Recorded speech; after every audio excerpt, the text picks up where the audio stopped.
All right, it is a Saturday morning here, Joe. It's a Saturday morning. What the hell are we doing on the Audible here? We're getting ready to travel in a little while. That's what we're getting ready to do. Getting ready to bundle up and travel. You know what's bad about going up to Buffalo, Joe? I really got nothing to wear. I half-ass, Thank goodness, the Peter Glenn last year gave me a jacket. Right. So I got a jacket. That's it. Right. And that jacket, I hung that jacket up last year after we got home from Pittsburgh, and I took it off the hanger. First time. About an hour and a half ago for the first time. Nothing good about going to Buffalo late in the season. You know about the snowstorms last weekend. Yep. They were back yesterday. Looks like we're going to be okay. It's going to be a cold football game. You know why we're going to be okay, Joe? Because it's too goddamn cold to snow in Buffalo. That's how cold it is.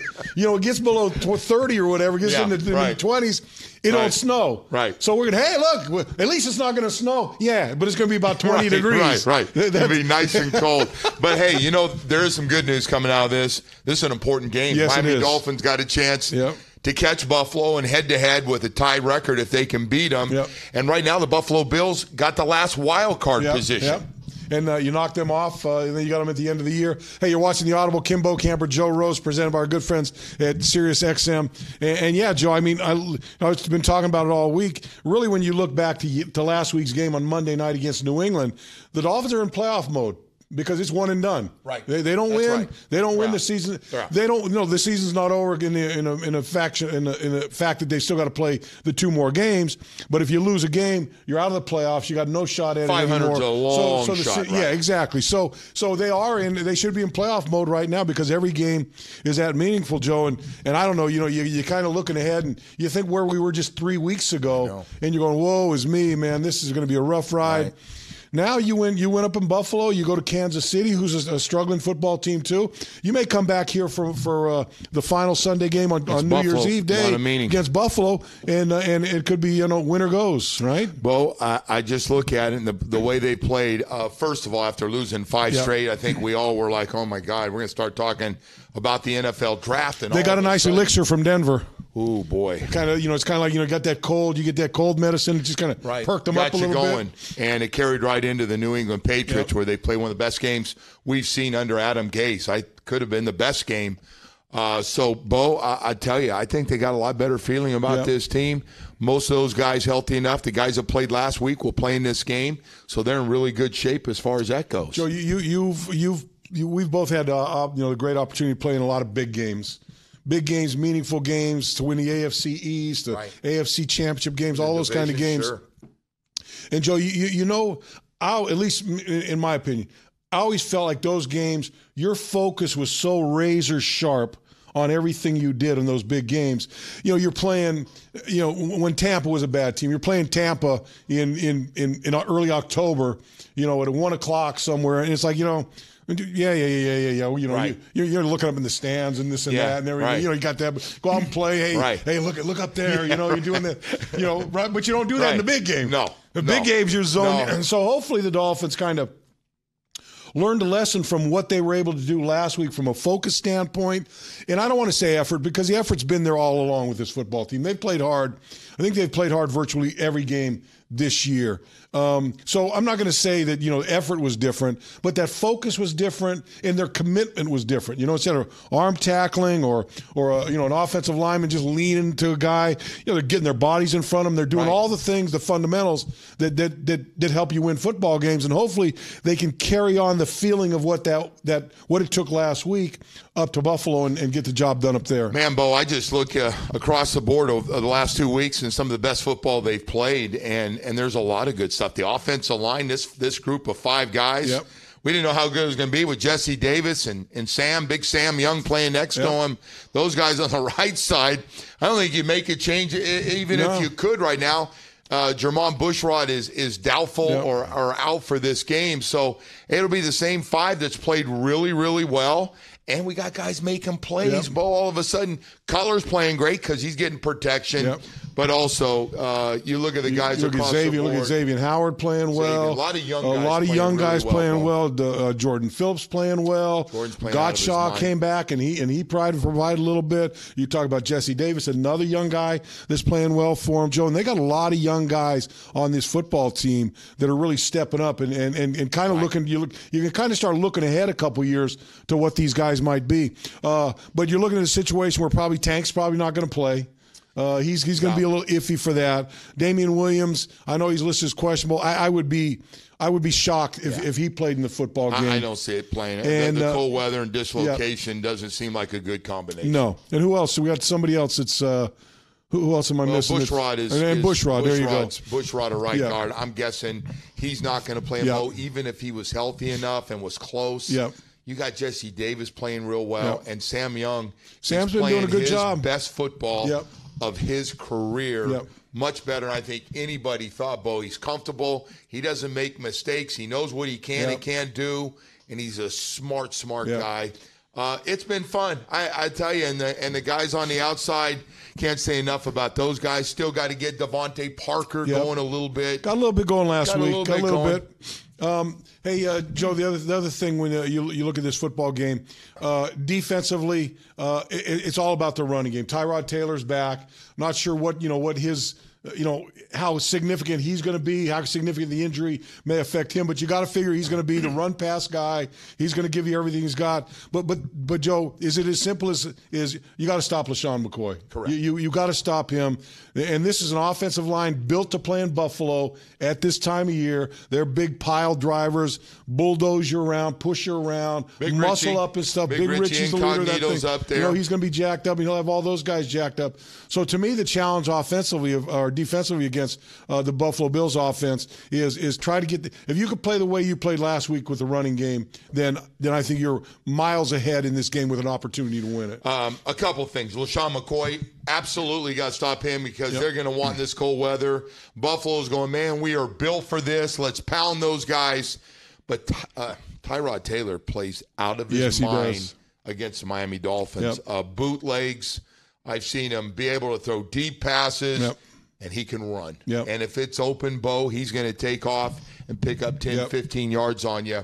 So they're going to have their hands full. This is not Tom Brady standing back there or any one of those clowns from Denver Broncos. This is a guy that's had some of his best football against the Dolphins. Not that I wish Tyrod Taylor any ill will, but I was looking forward to a Joe Webb weekend.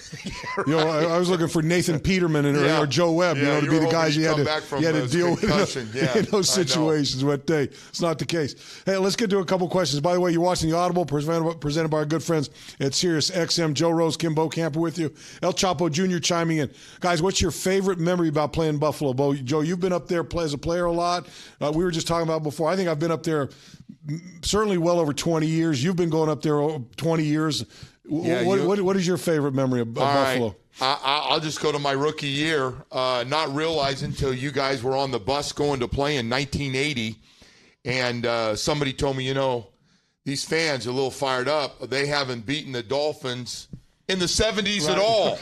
And I go, what? A 23-game winning streak. So I was sitting there going, they what? They had O.J. Simpson, and they go, the Dolphins didn't lose through the 70s at home or on the road. They always beat the Buffalo Bills, and sure enough, I got to be part. The first game, they beat us, and they tore down the goalpost.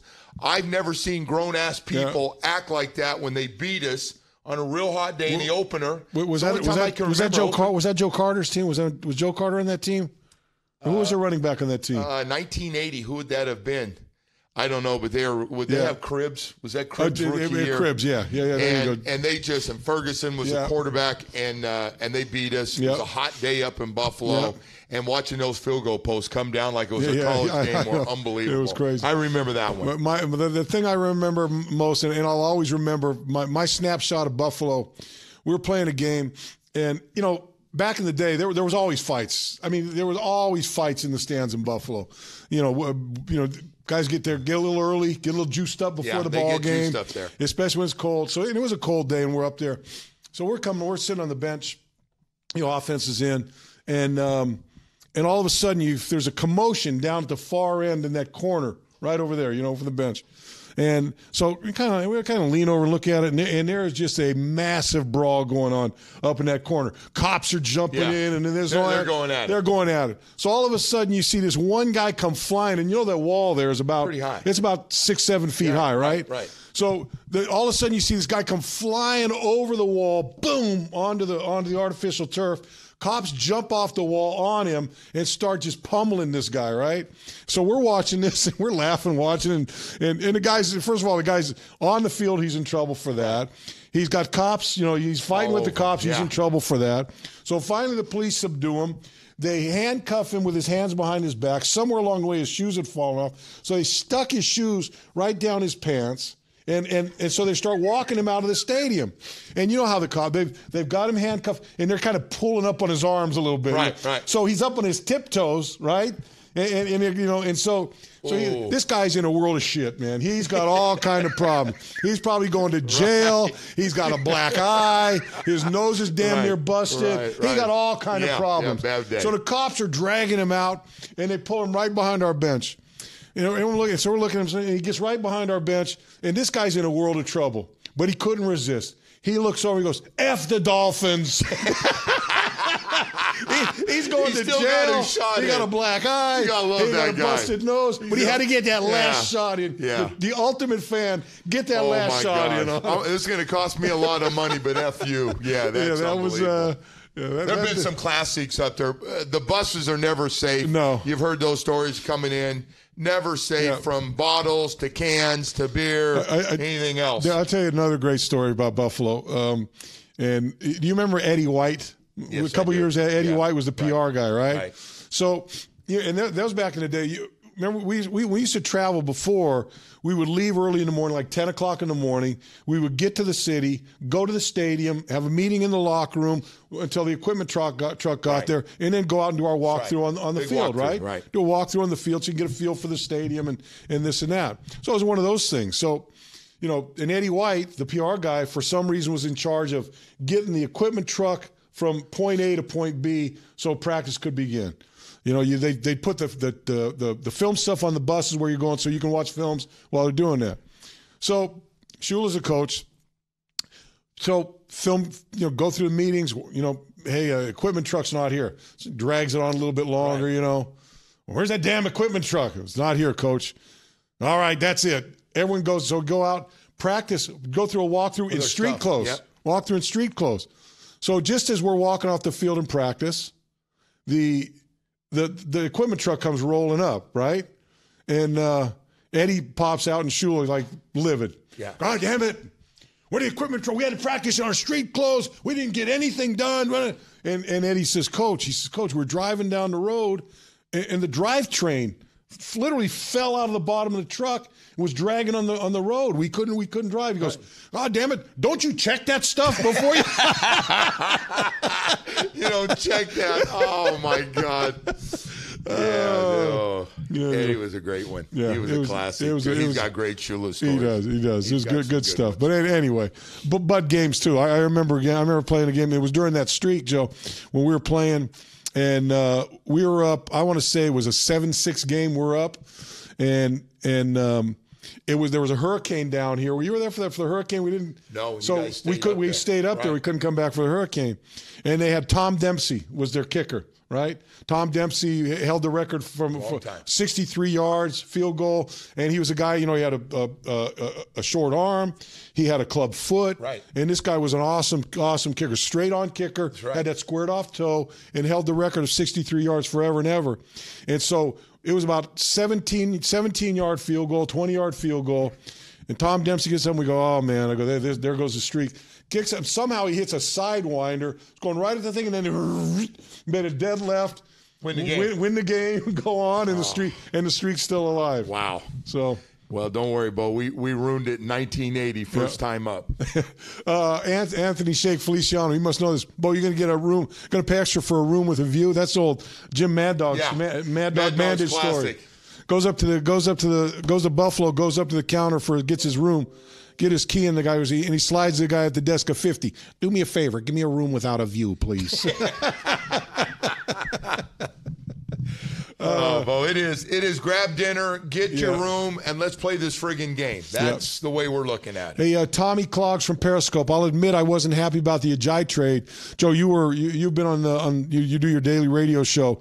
What was the outcry after the Ajayi trade? It's crazy. Yeah. He's 2 or 3 most popular players on your team. The J train, all aboard. People were pumped up. And then, you got rid of him, and we're not playing great football, and Adam Gase is taken. Now, all of a sudden, Kenyon Drake, and you're seeing how well-rounded a back he is on first, second, and third down. And that's what he's saying. So I'll admit I wasn't happy with the Ajayi trade, but Kenyon is making me ask Jay who. Do you think Kenyon can keep it up? I'm a little concerned. The only thing I'm a little concerned with Kenyon, I'd like to have Damian Williams there just to spell him a little bit, to take some of those carries from him because, look, he's running hard. He's running tough. And I've said this before. We've seen him break the long run, but I think he's got a lot better in doing the workmanlike stuff, grinding out a few yards. Yeah. Instead of if you get hit at the line of scrimmage, at least try to fall forward, get 2 yards, 3 yards, whatever you can. I think he's done a better job of that, and I think that has made him a more well-rounded running back. He's got all the goods, but he's got more touches than anybody in football running back the last 2 weeks. Yep. And I know he hasn't played a lot, so he's fresh. And it's a great opportunity. He wants it. He wants to show him he's the guy. Build this thing around me. But Bo, we need if it's Damian or it's going to be somebody else. Yes, or he's got to get a little back with him. Got to get a little bit of a break from him. A lot of touches. Look, he's a young kid though. And quite frankly, didn't have a lot of mileage on him coming from Alabama because he was a backup his whole time in Alabama. He's been a backup here, so he doesn't have a lot of mileage. His legs are fresh, but still, you don't want to see him do that over a durée or 4, 5, 6 games. I like him on that matchup on the outside against linebackers when he went out there against New England. Absolutely. How was that matchup? Trevon, we already talked about this. How important is it to contain Shady McCoy? I think LaShawn is number one. That's number one, man. He's over 1,000 yards. Yeah. He's good on screens. He's good in everything. You got to watch him with him. If you told me Tyrod Taylor throws for 350 yards in this game, I'll go, and you shut down McCoy, I'm going, okay. I didn't expect that. But if we're talking about McCoy 180 plus yards or something, Bo. Joe, he's probably going to be a long day.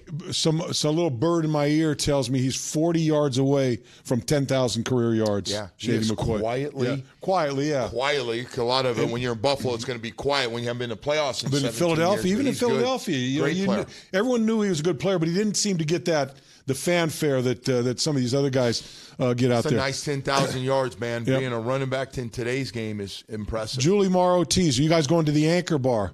We might slide over to the Anchor Bar. We might make a visit over there. Somebody must have been here because we were talking about breaking away from the group and going rogue, going to the Anchor Bar. Joe, last time we went to the Anchor Bar, I want to say we ordered a plate of 50. Yes, we did. I think we sat down in front of a plate of 50 hots. Plate. Yep. We did that. We had the curly fries. Yep. And we had a lot of blue cheese to dip everything in with some other drinks. Had a beer or two. Yeah. Beer or two along the way. So, there's a chance to make it. The only problem with the Anchor Bar, Joe, that place is hard to get into, man. Oh, that's packed. I like to own that thing. I remember when we first went, there was a little small place. Now they kept adding on and add something here, and they got a back room over there and this over there, and they're selling a lot of wings. I don't know, man. We were talking. Are the wings as good? I mean, it's the original wings place. But I think to me, Joe, it's a little bit of the. You can only do so many things with a wing, and I tell you, the thing about the Anchor Bar, I think they're a pretty standard wing: hot, medium, right? Hot, mild, medium, mild, or mild, medium, hot, maybe extra hot. And that's about it. I don't think they're doing pineapple wings and raspberry wings and stuff like that. No, they just stay old school with it.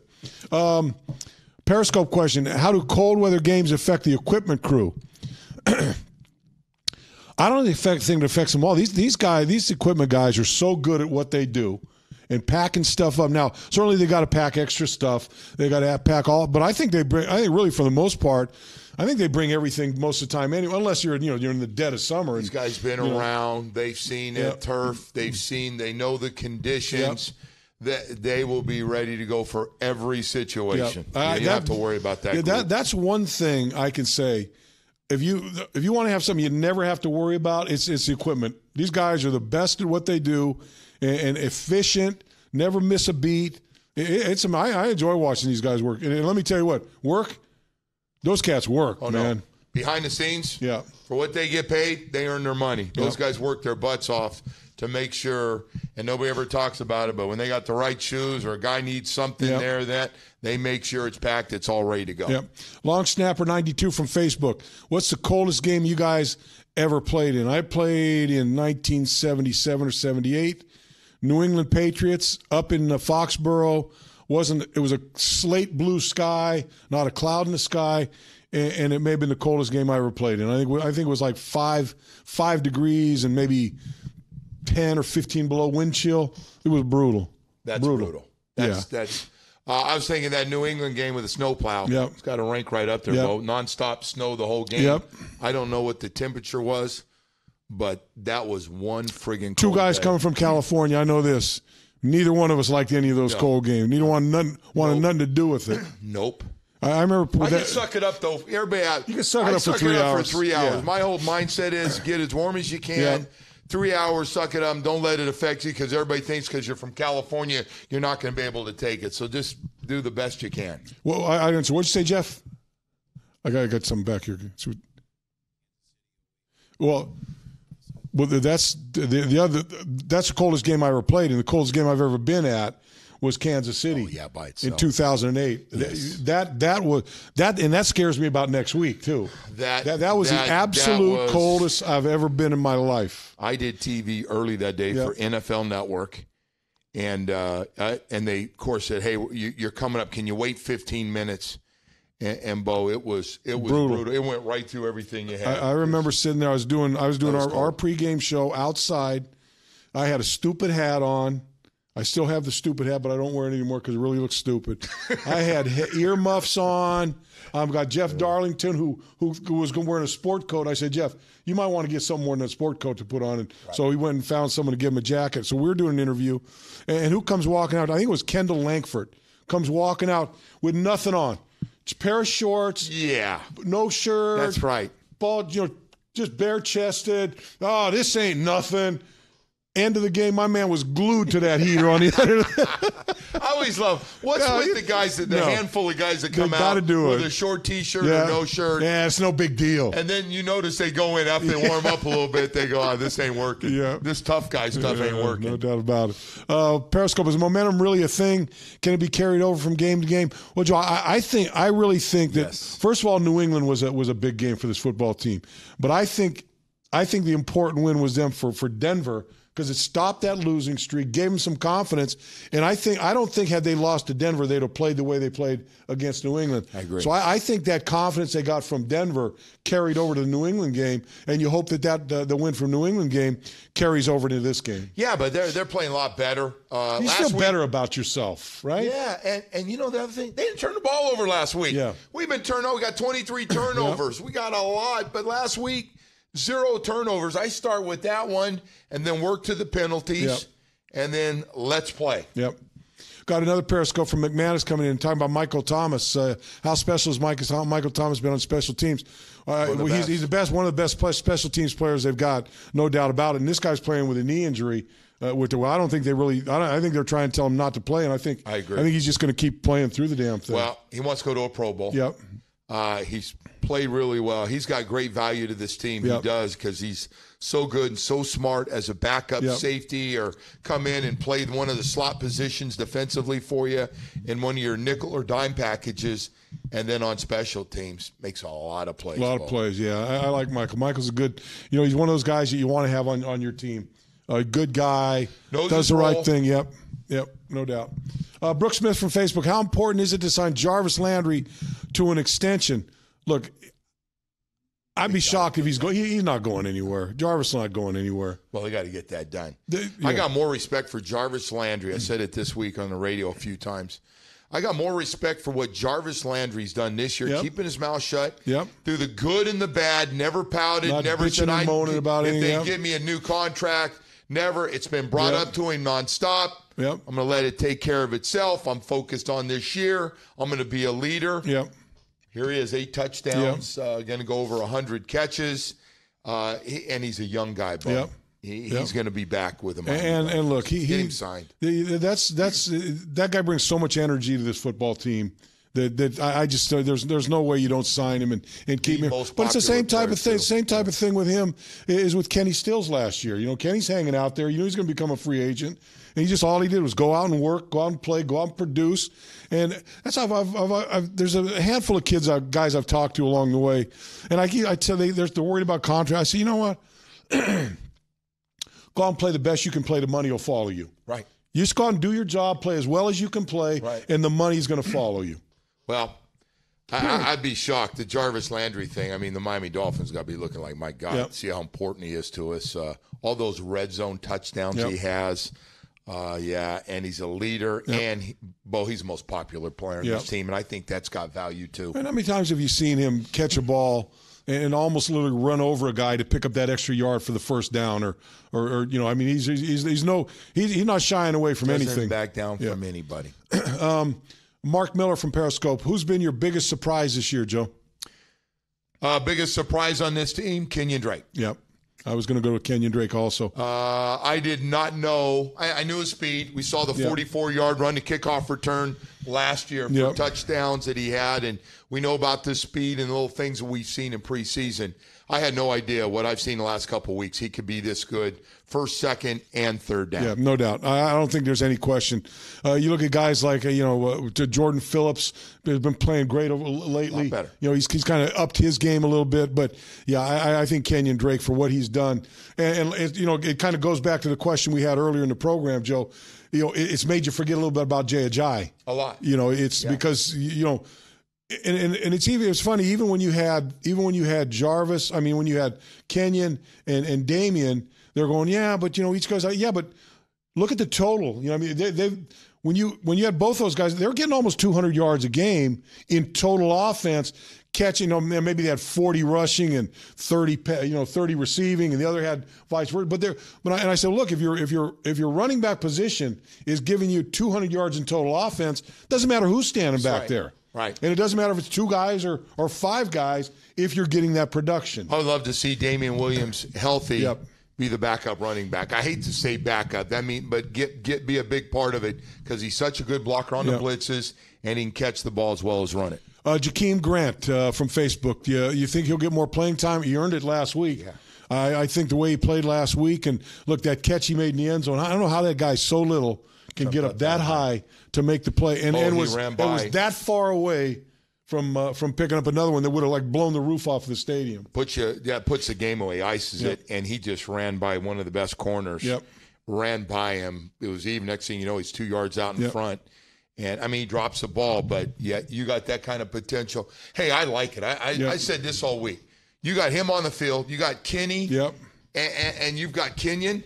And you got this is fast. I love speed on that field because you got a chance so many different ways to get the big plays we saw. You put Jakeem, Kenny, you put Jarvis, Devontae, and put Kenyon in the back, right?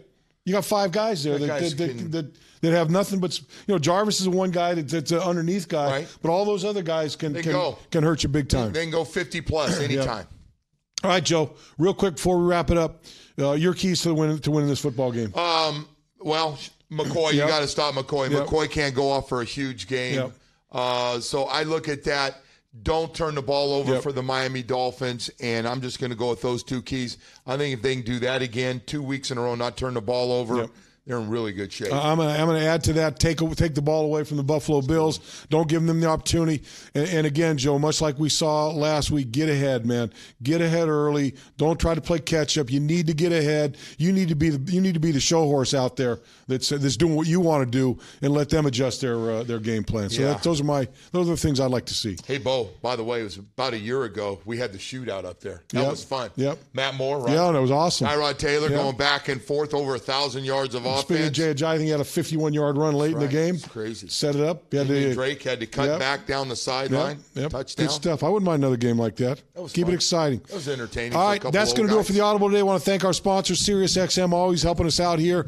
Joe Rose, Kim Bokamper. We'll be back on Monday. Hopefully, we're talking about the 3rd win in a row, Joe. Oh, boy. We're talking now about, it gets interesting. Talking you about get it back to 500. Woo! Woo! Okay, you got my attention now. There you go. All right. You guys have a good weekend. Enjoy the ball game tomorrow. You can catch it on CBS 4. You can catch it on 560 WQM Radio. And you can catch it on KISS 99.9 Radio. Those are the places to catch the game. And we'll see you on Monday. Have a good weekend.